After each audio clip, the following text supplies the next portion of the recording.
East Germany built the wall after a quarter of its population fled to West Germany. In a shining example of communist doublespeak, it said the barrier was to keep Western fascists out. The East German people tore the wall down and the regime in what's called the Peaceful Revolution. Nowadays, the wall is big business in Berlin. Trinkets and tours seem on offer everywhere.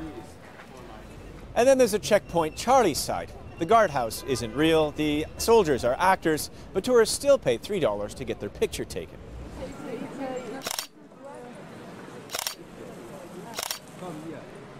This is another phony checkpoint located right in the middle of a shopping mall in downtown Berlin. Proof, if any was needed, that memories of the wall are good for business.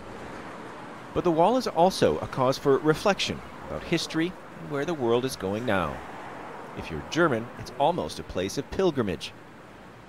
Es war wirklich eine großartige Sache, also wenn man so. It was a wonderful thing when you consider how long the wall had been standing. People had to live under the communist regime, essentially locked up. So when the wall fell, I was relieved that there was now finally freedom for all Germans.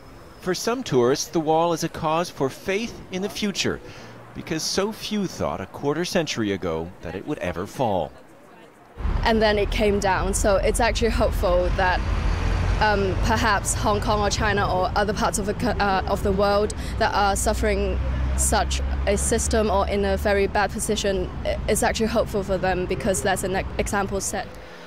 The fall of the wall led to German reunification, the single European currency, and the treaty that created the European Union. Almost all of the wall is gone now.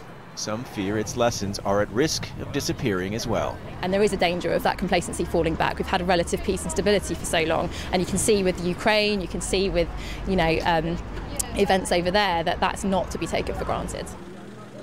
On Friday, lights began lighting up 15 kilometers of where the wall once stood.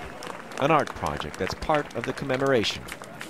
A pathway for people to wander and wonder at the power of peaceful protest and the changes brought to the whole world since that day in November 1989. Nick Spicer, Al Jazeera, Berlin.